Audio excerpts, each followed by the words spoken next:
കർത്താവ് നിങ്ങളോടുകൂടെ. മർക്കോസിന്റെ വിശുദ്ധ സുവിശേഷത്തിൽ നിന്നുള്ള വായന.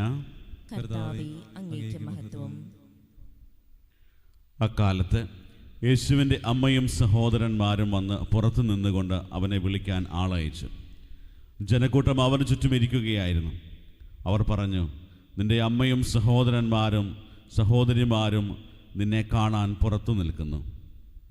അവൻ ചോദിച്ചു, ആരാണ് എൻ്റെ അമ്മയും സഹോദരങ്ങളും? ചുറ്റുമിരിക്കുന്നവരെ നോക്കിക്കൊണ്ട് അവൻ പറഞ്ഞു, ഇതാ എൻ്റെ അമ്മയും സഹോദരങ്ങളും. ദൈവത്തിൻ്റെ ഹിതം നിറവേറ്റുന്നവരാരോ അവനാണ് എൻ്റെ സഹോദരനും സഹോദരിയും അമ്മയും. കർത്താവിൻ്റെ സുവിശേഷം.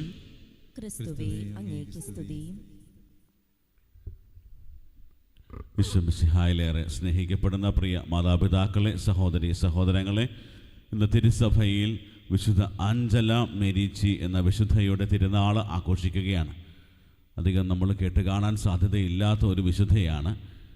ഊർസുലൈൻ സന്യാസ സഭയുടെ സ്ഥാപകയാണ് ഈ ഒരു വിശുദ്ധ. തൻ്റെ ജീവിതം മുഴുവനും ഈശോയോടുള്ള സ്നേഹത്താൽ നിറഞ്ഞ് വിദ്യാഭ്യാസ ജീവിതത്തിന് കുട്ടികൾക്കൊക്കെ കൂടുതൽ മാതൃക കൊടുക്കുന്നത്, അതിനോട് താല്പര്യം കാണിച്ച് തൻ്റെ സ്വഭവനം പോലും ഒരു സ്കൂളാക്കി മാറ്റിയ വിദ്യാഭ്യാസ മേഖലയിൽ ഒത്തിരിയേറെ മാറ്റങ്ങൾ കൊണ്ടുവരാനായിട്ട് പരിശ്രമിച്ച ഒരു വിശുദ്ധയാണ്. ഇതിനൊക്കെ കാരണമായത് ഈശോയോടുള്ള അനന്തമായ സ്നേഹമാണ്. പ്രിയപ്പെട്ടവരെ, ഇന്ന് ഈ വിശുദ്ധയുടെ തിരുനാൾ ആഘോഷിക്കുമ്പോൾ സന്യാസ സഭയിലൂടെ കത്തോലിക്ക സഭയ്ക്കും ലോകത്തിന് മുഴുവനും ലഭിക്കുന്ന എല്ലാ നല്ല കാര്യങ്ങൾക്കും പ്രത്യേകം നന്ദി പറയാം. അതുപോലെ ഈ വിശുദ്ധയുടെ മാധ്യസ്ഥ തേടി നമുക്ക് പ്രാർത്ഥിക്കുകയും ചെയ്യാം. നമ്മൾ വായിച്ച് കേട്ട 2 വായനകളും നമ്മൾ ശ്രദ്ധിച്ചു കഴിഞ്ഞാൽ ദൈവത്തിൻ്റെ കൂടെ ആയിരിക്കുക എന്നത് ഒരു വലിയ സന്തോഷവും സൗഭാഗ്യവുമാണ്. ഒന്നാമത്തെ വായനയിൽ സമൂവേൽ പ്രവാചകൻ്റെ 2ാമത്തെ പുസ്തകത്തിൽ കർത്താവിൻ്റെ പേടകം വരുന്ന സമയത്ത് ഇസ്രായേൽ ജനം മുഴുവനും ദാവീദ് രാജാവിനോടൊപ്പം അവർ സന്തോഷിച്ച് അവർ നൃത്തം ചെയ്യുന്നത് കാണാൻ പറ്റും. ദാവീദ് രാജാവിന് വലിയ ഡ്രസ് കോഡൊന്നും ഇല്ലായിരുന്നു, ചെറിയ തുണി മാത്രമേ ഉള്ളൂ. പക്ഷേ എല്ലാം മറന്ന് ദൈവത്തെ സ്തുതിക്കുന്ന ദാവീദ് രാജാവിനെ കാണാൻ പറ്റും. നമുക്ക് തരുന്നൊരു വലിയ ഒരു പാഠമാണ്. അതായത് നമ്മൾ പ്രാർത്ഥിക്കുവാനായിട്ട് നിൽക്കുമ്പോൾ ചിലപ്പോൾ നമ്മൾ അങ്ങോട്ട് നോക്കും, ഇങ്ങോട്ട് നോക്കും.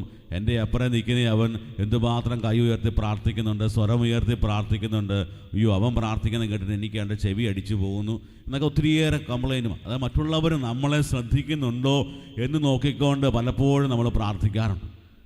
ഇവിടെ ദാവീദ് രാജാവ് നമുക്ക് തരുന്നൊരു വലിയ ഒരു പാഠമെന്ന് പറയുന്നത്, കർത്താവിൻ്റെ സന്നിധിയിലായിരിക്കുമ്പോൾ എല്ലാം മറന്ന് ആ സാന്നിധ്യം അനുഭവിക്കും. അതൊരു പ്രത്യേക സന്തോഷം. അതാണ് ദാവീദ് രാജാവിന് കിട്ടിയ ഒരു വലിയ സൗഭാഗ്യം. കർത്താവിൻ്റെ കൂടെ ആയിരിക്കും. നമ്മൾ സങ്കീർത്തനങ്ങളിലൂടെ കടന്നു പോകുമ്പോൾ നമുക്ക് എപ്പോഴും കാണാൻ പറ്റുന്ന ഒരു പ്രധാനപ്പെട്ട കാര്യമാണ് എന്തുമാത്രം സന്തോഷത്തോടു കൂടെയാണ് കർത്താവിൻ്റെ കൂടെ ആയിരിക്കുക.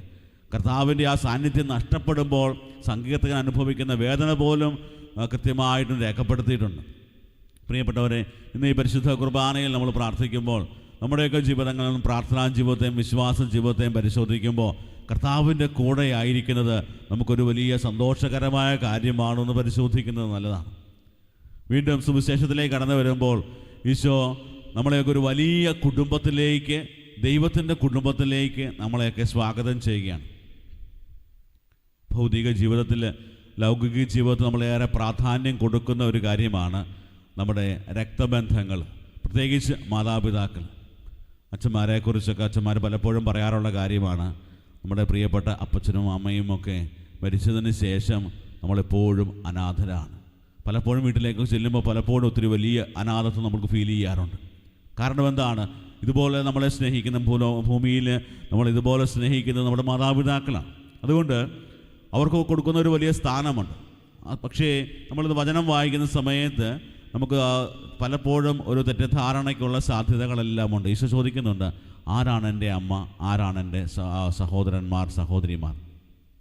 നമ്മളൊക്കെ ആണെങ്കിലും വീട്ടിൽ ഈ ഒരു കാര്യം ചെയ്യുന്നുണ്ട്, ആരാണ് എൻ്റെ അമ്മ, ആരാണ് എൻ്റെ സഹോദരന്മാർ എന്ന് ചോദിച്ചു കഴിഞ്ഞാൽ നല്ല ചട്ടുകത്തിനൊക്കെ നല്ല പുറത്ത് നല്ല അടി കിട്ടാൻ സാധ്യതയൊക്കെയുണ്ട്.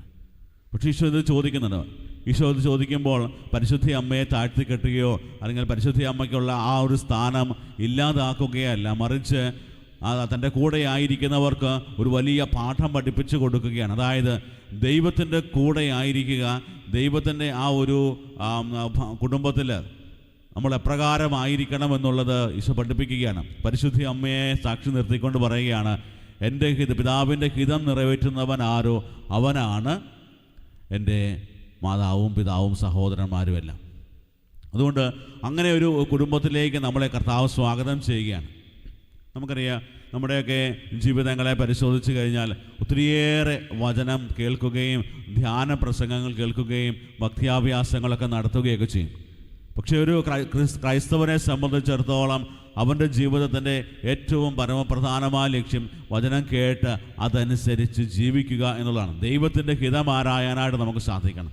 പരിശുദ്ധ അമ്മയുടെ ജീവിതം നമ്മൾ പരിശോധിച്ച് കഴിഞ്ഞാൽ കർത്താവിൻ്റെ അരുളപ്പാടിന് പൂർണ്ണമായ സമ്മതം മൂളി ഇതാ കർത്താവിൻ്റെ ദാസി എന്ന് പറഞ്ഞുകൊണ്ട് ജീവിതകാലം മുഴുവനും കർത്താവിനോട് ചേർന്നിരുന്ന പരിശുദ്ധ അമ്മയെ കാണാൻ പറ്റും. അതുകൊണ്ടാണ് ഈശോ എല്ലാവരുടെ മുമ്പിൽ പരിശുദ്ധ അമ്മയെ സാക്ഷി നിർത്തി പറയുന്നത്, എൻ്റെ പിതാവിൻ്റെ ഹിതം നിറവേറ്റുന്നവൻ ആരോ അവനാണ് എൻ്റെ അമ്മയും സഹോദരന്മാരും. പ്രിയപ്പെട്ടവരെ, നമ്മുടെയൊക്കെ ജീവിതങ്ങളെ പരിശോധിക്കാം. പ്രകാരമാണ് ദൈവത്തിൻ്റെ ഹിതം നമ്മുടെയൊക്കെ ജീവിതത്തിൽ പൂർത്തിയാകുന്നതിന് നമ്മൾ തീരുമാനമെടുക്കുന്നത്, അതിനുവേണ്ടി പ്രയത്നിക്കുന്നത്. നമ്മുടെയൊക്കെ പലപ്പോഴും നമ്മുടെയൊക്കെ ജീവിതത്തിൽ ഈ ഒരു കാര്യം വരുമ്പോൾ പലപ്പോഴും സ്വാർത്ഥമായ കാര്യങ്ങൾക്ക് നമ്മൾ മുൻതൂക്കം കൊടുക്കാറുണ്ട്. നമ്മൾ ആഗ്രഹിക്കുന്ന കാര്യങ്ങൾ ദൈവം നടത്തി തരണമെന്ന് പറഞ്ഞുകൊണ്ട് ദൈവത്തോട് സാക്ഷ്യം പിടിക്കുന്ന സ്വഭാവമൊക്കെ നമുക്കുണ്ടാകാറുണ്ട്. പക്ഷേ ഇവിടെ പരിശുദ്ധ അമ്മയും ഈശോയും ഒക്കെ നമ്മളെ പഠിപ്പിക്കുന്ന ഒരു കാര്യം, നമ്മുടെയൊക്കെ സ്വാർത്ഥ താല്പര്യങ്ങളെക്കാൾ അധികമായിട്ട് ദൈവത്തിൻ്റെ പ്ലാനുകൾക്കും പദ്ധതികൾക്കും ദൈവത്തിൻ്റെ ആഗ്രഹത്തിനും നമ്മൾ പ്രാധാന്യം കൊടുക്കാൻ തുടങ്ങുമ്പോൾ നമ്മുടെ ജീവിതങ്ങൾ മാറും. വിവാഹ ജീവിതം പലപ്പോഴും ഒത്തിരിയേറെ പരാതികളും പരിഭവങ്ങളും ഒക്കെ നമുക്ക് പറയാൻ കാണും. പക്ഷേ ദൈവം യോജിപ്പിച്ചതാണെങ്കിൽ അത് വിജയിപ്പിക്കുവാനായിട്ടുള്ള ഒരു വലിയ ഉത്തരവാദിത്വം നമുക്കുണ്ട്. ഒരു ക്രൈസ്തവ ജീവിതത്തിലേക്ക് ദൈവം നമ്മളെ വിളിച്ചിട്ടുണ്ടെങ്കിൽ സാധാരണ ഒരു ജീവിത ശൈലിയിൽ ജീവിക്കാൻ വേണ്ടി വിളിക്കപ്പെട്ടവരല്ല. ഉയർന്ന ചിന്താഗതിയോടെ സ്നേഹിക്കാനും മനസ്സിലാക്കാനും വിശ്വാസത്തോടെ ക്രിസ്തുവിനെ മുറുകെ പിടിക്കാനും നമുക്ക് സാധിക്കുമ്പോൾ മാത്രമാണ് നമ്മുടെ ജീവിതം കൂടുതൽ ധന്യമാകുക. പ്രിയപ്പെട്ടവരെ, ഇന്ന് പരിശുദ്ധ കുർബാനയിൽ നമുക്കും പ്രാർത്ഥിക്കാം, ഈ ഒരു വലിയ കൃപയും അഭിഷേകവും നമ്മളിൽ നിറയുവാൻ, ദൈവത്തിൻ്റെ ഹിതമാരായാനും അത് അനുസരിച്ച് ജീവിക്കുന്നവരായി നമ്മുടെ ജീവിതങ്ങൾ മാറാനും, ദൈവത്തിൻ്റെ കുടുംബത്തിൻ്റെ ഭാഗമായി ദൈവത്തിൻ്റെ സ്വന്തമായി മാറുന്നവരായി നമ്മുടെ ജീവിതങ്ങൾ മാറാൻ വേണ്ടി നമുക്ക് ആഗ്രഹിക്കാം. അതിനുവേണ്ട കൃപയ്ക്കായി ഈ വിശുദ്ധ ബലിയിൽ നമുക്ക് പ്രാർത്ഥിക്കുകയും ചെയ്യാം.